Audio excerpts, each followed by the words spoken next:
Two be honest, আমার entire লাইফের dream ছিল আমি বইটা পড়বো। এটা শুধু আমার ড্রিম ছিল না, আমার বড় ভাইয়ের এবং আমার এন্টায়ার ফ্যামিলি মেম্বারের। সো আমি খুব সিরিয়াস প্রিপারেশন নেই, বাট আনফর্চুনেটলি যখন বইটার রেজাল্ট হয় ওইখানে গিয়ে দেখি মেরিট লিস্টে আমার নামটা নেই। আমি বুঝতে পারছিলাম যে আমি কান্নাকাটি শুরু করবো কিনা। তো ইমিডিয়েটলি আমাকে ঢাকার থেকে আমি যখন জামালপুরে যাই, আমাদের ফ্যামিলিতে একটা মিটিং হয়। মিটিংয়ে মানে ইস্যুটাই ছিল যে কিভাবে আমি এই কাজটা করলাম, কেন আমার বইটা হলো না, এবং আমি অন্য জায়গায় অ্যাডমিশন টেস্টও দিই নাই। তা আব্বা বলল যে ওকে দিয়ে তো কেরিয়ার কিছু হবে না, গ্রামে আমাদের জমি টমি আছে, পলাশ তুমি গ্রামে চলে যাও, কৃষিকাজ করে খাও, এটাই তোমার জন্য ভালো। ভাইয়া বলল যে আব্বা ওকে গ্রামে পাঠানোর দরকার নাই, ওকে এক কাজ করেন একটা রিক্সা কিনে দেন, এটাই ওর তার জন্য ভালো। তখন আবার আমাদের বাসায় কনস্ট্রাকশনের কাজ হচ্ছিল, তখন ওরা বললো যে ঠিক আছে, তুমি যেহেতু এরকম রেজাল্ট করছো, তোমার কোনো কেরিয়ার নাই, তুমি এটাই দেখাশোনা করো। লিটারালি 3 দিন বাসার এক জায়গা থেকে ইট নিয়ে আমি আরেক জায়গায় ইটটাকে আমি পৌঁছাই দিতাম। তো এর মধ্যে একটা ছোট্ট ঘটনা ঘটে, সেটা হচ্ছে আমার এক কাজিনের সঙ্গে আমার আব্বার দেখা হয়। উনি হচ্ছে টেক্সটাইল ইঞ্জিনিয়ার এবং আমাদের টেক্সটাইলে ওয়ান অফ দ্য ফেমাস বড় ভাই দৌলতুজ্জামান আনসারি ভাই। তখন আমি টেক্সটাইলের জন্য প্রিপারেশন নিই এবং অ্যাডমিশন টেস্ট দিই। দেওয়ার পরে আমি টেক্সটাইলে ভর্তি হয়ে যাই। ফার্স্ট ডেতে যখন আমি ক্যাম্পাসে আসি, আসার পরে আমার মনটা খারাপ হয়ে যায়, কারণ ক্যাম্পাস দেখে। কারণ অ্যাডমিশন টেস্টের সময় ছিলাম আমি বুয়েটে বড় ভাইয়ের সঙ্গে। সো ওইখানকার ক্যাম্পাস এবং ঢাকা ইউনিভার্সিটিতে মাঝে মাঝে খেতে যাইতাম। ওই ক্যাম্পাস আর আমাদের বুটেক্সের যে টেক্সটাইল ইঞ্জিনিয়ারিং কলেজ ছিল, এটার ক্যাম্পাসের মধ্যে বিশাল একটা ডিফারেন্স। সো আমি খুবই আপসেট। এবং এইখানে পাশেই হচ্ছে পলিটেকনিক ডিপ্লোমা।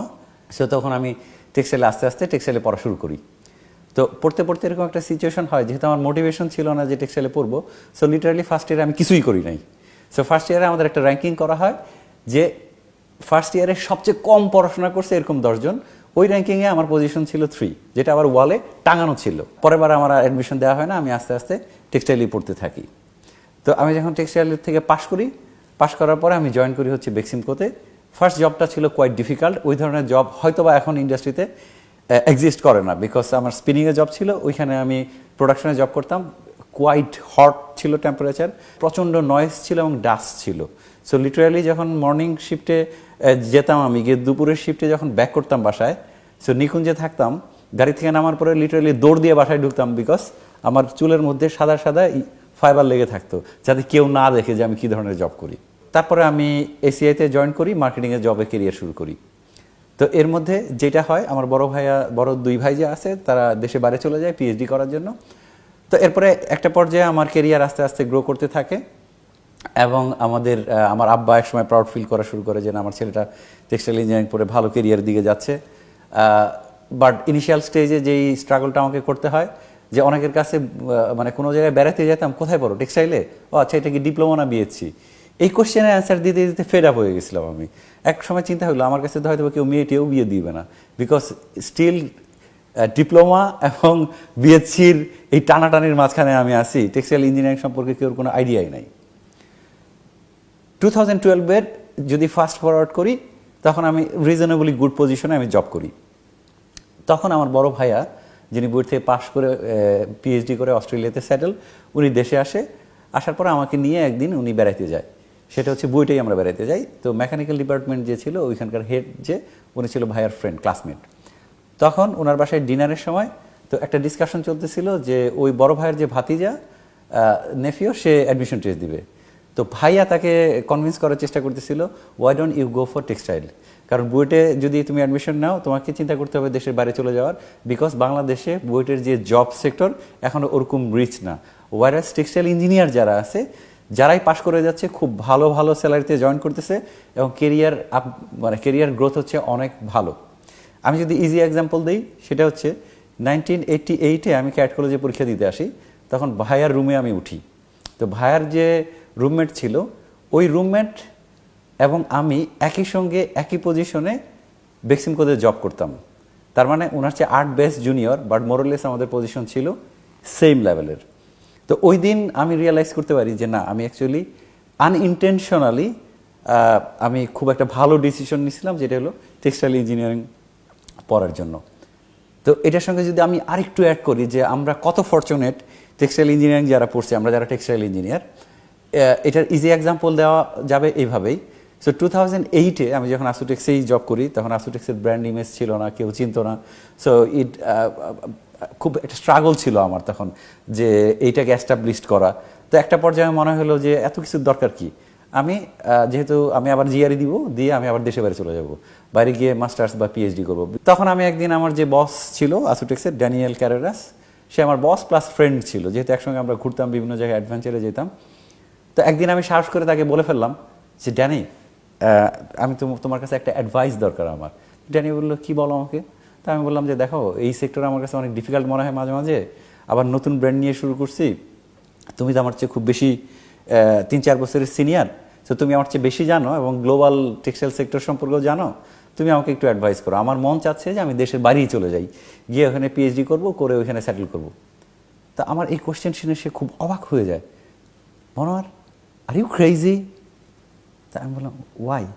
তখন বলতেছে যে তুমি কি রিয়েলাইজ করতে পারতেছো, তোমার লাইফ আর আমার লাইফ কম্পেয়ার করো পাশাপাশি, তোমার আর্নিং অলরেডি আমার আর্নিংয়ের সমান, আমি একজন ইউরোপিয়ান, ইয়ারলি মোরলেস 160+ ডে আমি দেশের বাইরে ট্রাভেল করি, অনলি আমার জবকে সিকিউর করার জন্য।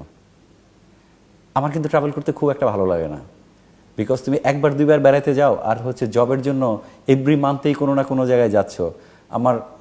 আমার 2টা মেয়ে আছে, আমার একটা ছেলে আছে, সো ওদেরকে লিভ করে আমাকে যেতে হয়, আমার ওয়াইফকে লিভ করে যেতে হয়, আমার প্যারেন্টস আছে, তাদের সঙ্গে আমার দেখা হয় না। বাট আমি কেন করতেছি? তুমি একজন টেক্সটাইল ইঞ্জিনিয়ার, আমি বলবো যে তুমি একটা গোল্ডেন বয়, যে একটা গোল্ডেন কান্ট্রিতে জন্মগ্রহণ করছো, যেখানে textile sector is booming. This is a golden sector. Look at the history, Monowar. 1918 বা 1910 এই রেঞ্জের মধ্যে ইউএসএতে টেক্সটাইল ছিল অনেক বুমিং। ওই টাইমে যারা টেক্সটাইল ইন্ডাস্ট্রিতে ইনভেস্ট করে, তারা অনেক মানি আর্ন করে, তাদের ছেলে মেয়েদেরকে তারা কোথায় পাঠায়? ল পড়ার জন্য, ইঞ্জিনিয়ারিং পড়ার জন্য, মেডিকেল পড়ার জন্য। তাদের যদি ওই মানি সাপ্লাইটা যদি তখন না থাকতো, আজকে ইউএসএকে আমরা যেই পজিশনে দেখি, হয়তো বা তারা ওই পজিশনে আসতে পারতো না। সো তারপরে ওইখান থেকে কি হয়, ইন্ডাস্ট্রি মুভ করে। এই যে তুমি আমার বাসায় বেড়াতে আসছো, আমার বাসার পাশেই জাস্ট কোনায় একটা বিশাল মিউজিয়াম আছে, তুমি কি জানো ওইটা কি? ওইটা হচ্ছে টেক্সটাইল মিউজিয়াম। আমাদের যে ভিলেজ আছে, এই ভিলেজে আজকের থেকে 50-60 ইয়ার্স এগো এই ভিলেজটা ছিল one of the important area for textile ইউরোপের। বাট আলটিমেটলি টেক্সটাইল ডিসঅ্যাপিয়ার হয়ে যায়। আমি টেক্সটাইল ইঞ্জিনিয়ার, আমার বাবা টেক্সটাইল ইঞ্জিনিয়ার, এবং আমার দাদা টেক্সটাইল ইন্ডাস্ট্রিতে জব করতো। বাট আমরা লাকি এনাফ না যে আমাদের দেশে থেকে টেক্সটাইল ইন্ডাস্ট্রিতে কাজ করতে পারতেছি, আমাদেরকে মুভ করতে হচ্ছে দেশের বাইরে। সো তুমি যদি global data now, Bangladesh is a growing economy, এবং এখানে টেক্সটাইল সেক্টর বুমিং। চায়না হচ্ছে নাম্বার 1, বাংলাদেশ হচ্ছে নাম্বার 2।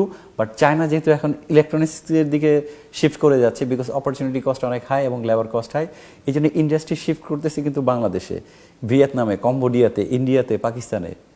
এবং বাংলাদেশের অলরেডি রেপুটেশন আছে গ্লোবাল লেভেলে যে কোয়ালিটি প্রডিউসার। বাংলাদেশ থেকে যেই গার্মেন্টসগুলো যায়, এগুলোর কোয়ালিটি হচ্ছে এক্সেলেন্ট। সো তুমি এরকম একটা ইন্ডাস্ট্রি ছেড়ে তুমি দেশের বাইরে যেতে যাচ্ছ, তুমি কি আর্ন করবা মনোয়ার? ওই দিন লিটারালি রাতের বেলা আমি চিন্তা করলাম ঠান্ডা মাথায়, আসলে তো ওর কথা তো প্রত্যেকটা কথায় লজিক আছে। আমাদের যারা জুনিয়র আছে, যারা আমার ভিডিও দেখতেছে মোরলেস, এখানকার সবারই ড্রিম হয়তোবা ছিল আমি বুয়েটে পড়বো, হয়তোবা আমি মেডিকেলে পড়বো, হয়তোবা আমি আইবিএতে পড়বো। But trust me, either you take this decision intentionally or unintentionally or accidentally, you made a great decision. Because আমাদের এই ইন্ডাস্ট্রি অ্যাটলিস্ট 7 to 10 ইয়ার্স গ্রো করবে, তারপরে স্যাচুরেশন লেভেলে আসবে।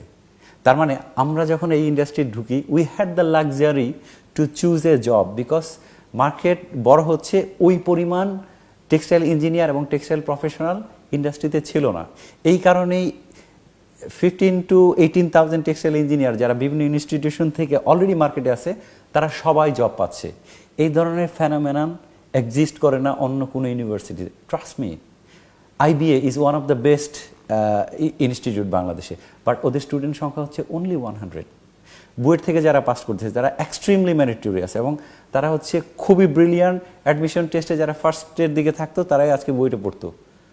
বাট যদি বুয়েটের স্ট্যাটিস্টিক্স নিয়ে দেখি, মোর দেন 60% ইঞ্জিনিয়ার যারা বুয়েট থেকে পাস করে, তারা সবাই দেশের বাইরে মাইগ্রেট করতে বাধ্য হয়, বিকজ বাংলাদেশে ওই রকম জবের প্রসপেক্ট নাই।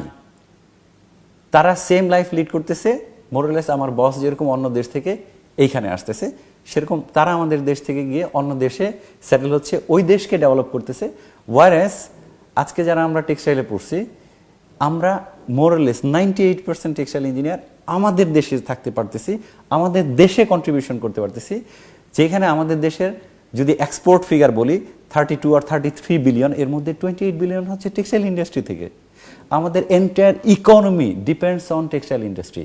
আমরা যে এই যে ফ্যান্সি জবগুলো দেখি, ব্যাংকের জব বা আদার সেক্টরের মাল্টিন্যাশনাল অর্গানাইজেশনের যে জবগুলো দেখি, এরা টেক্সটাইল সেক্টরের উপরে ডিরেক্টলি ইনভলভ। ব্যাংকের এত লোন কোথায় যাচ্ছে? টেক্সটাইল ইন্ডাস্ট্রিতে। হিউজ ইনফ্রাস্ট্রাকচার ডেভেলপমেন্ট হচ্ছে, এখানে সিভিল ইঞ্জিনিয়াররা কাজ করতেছে, এখানে মেকানিক্যাল ইঞ্জিনিয়াররা কাজ করতেছে।